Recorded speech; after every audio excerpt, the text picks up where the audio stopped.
Eu não preciso de muito para me lembrar de algumas vezes que o medo impactou a minha vida.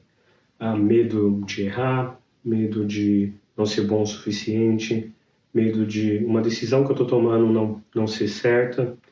E quando eu paro para olhar isso, eu vejo que às vezes eu provavelmente perdi oportunidades.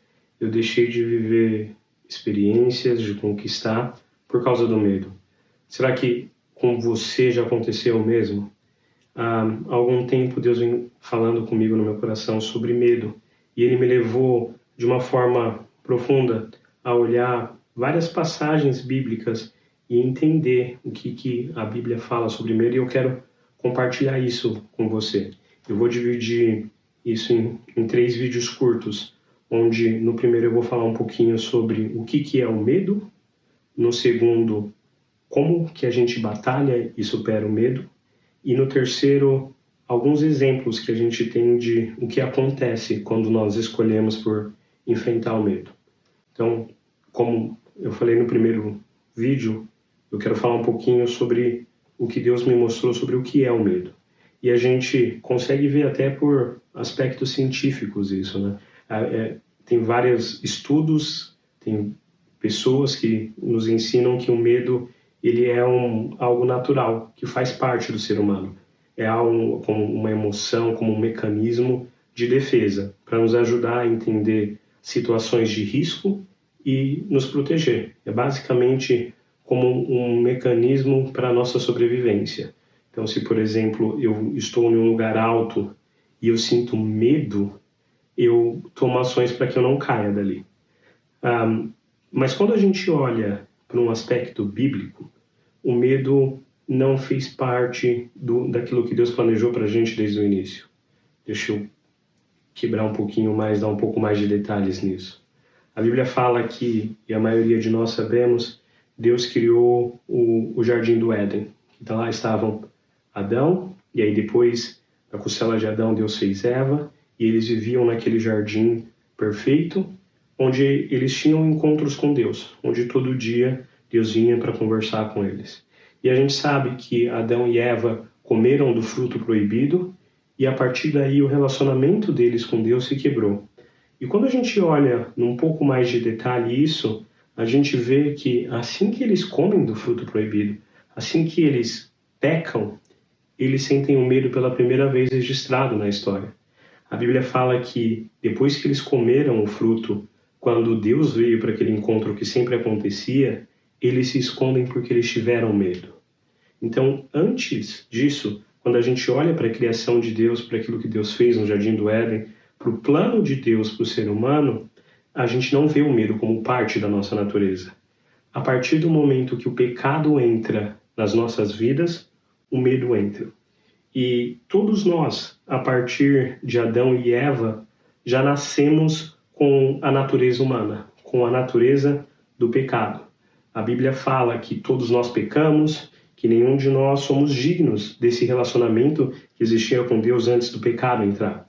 E no nosso cérebro, isso ficou como o medo, como eu disse no começo, um mecanismo de defesa, um mecanismo que nos ajuda a sobreviver. A Bíblia fala que a morte não fazia parte da natureza humana quando Adão e Eva vieram ao mundo, quando Deus criou eles. Mas a partir do momento que o pecado entra, o medo entra. Então, os nossos cérebros, a partir daí, começaram a procurar formas de prorrogar a nossa vida, de evitar com que a morte nos alcançasse. O problema disso é que o nosso cérebro ele brinca com a gente. E nem sempre o nosso cérebro ele age com base naquilo que a gente sabe e com base nos nossos instintos. E nem sempre, ou muitas das vezes, a gente não sabe tudo. Então, às vezes eu estou com medo de falar em público, de entrar numa reunião, ou de fazer uma apresentação no trabalho, ou de falar com alguém que eu tenho que falar. Nem sempre aquela é uma situação de risco, mas o meu cérebro, por traumas, por problemas que eu passei, vai utilizar e vai fazer eu sentir um medo, vai me parar. E aí vão haver diversas coisas. Se a gente cresce numa cidade que é perigosa, a gente tem medo de ser assaltado constantemente. Se a gente passa por algum trauma em relacionamento, a gente tem medo de sofrer de novo em um novo relacionamento. Então o medo, ele começa com base nas experiências que a gente tem, conforme nós vamos vivendo, a gente acaba tendo mais medo. Quando você pega uma criança, um recém-nascido, uma criança que está em desenvolvimento, é muito difícil mantê-la segura, porque elas não têm basicamente medo de nada, porque elas não conhecem quase nada. Então, o cérebro dela ainda não tem o medo fazendo parte disso. Só que esse não precisa ser o fim. E esse não é o fim segundo o plano de Deus. A Bíblia fala que o pecado veio ao mundo através de um homem, mas através de outro que se fez homem, também veio a salvação. E esse é Jesus. Jesus é o Filho de Deus que foi enviado por Deus para pagar o preço pelos nossos pecados. Através de Jesus, nós não precisamos mais viver sujeitos à natureza que veio através do pecado de Adão e Eva. Jesus morreu na cruz, a Bíblia fala para que a gente tenha uma vida abundante. E essa vida abundante que Jesus tem para nós significa superar os medos. Significa conquistar além daquilo que o meu cérebro consegue fazer com que eu sinta com base nas minhas experiências passadas. E é isso que eu quero conversar com você nos próximos vídeos. No próximo vídeo em específico, eu quero conversar um pouquinho mais sobre o que a Bíblia fala de como que a gente vence o medo, de como que a gente supera o medo, de como que a gente consegue olhar para aquilo que aconteceu no nosso passado ou que a nossa cultura, as coisas à nossa volta nos ensinaram e supera isso para viver não mais o resultado da nossa natureza pecaminosa que todos nós temos, mas o resultado dos planos de Deus para as nossas vidas. Então eu espero você no próximo vídeo para a gente conversar mais sobre como que nós não só entendemos que o medo é algo que não faz parte do plano original para as nossas vidas, mas como que a gente supera e vive os planos de Deus para as nossas vidas.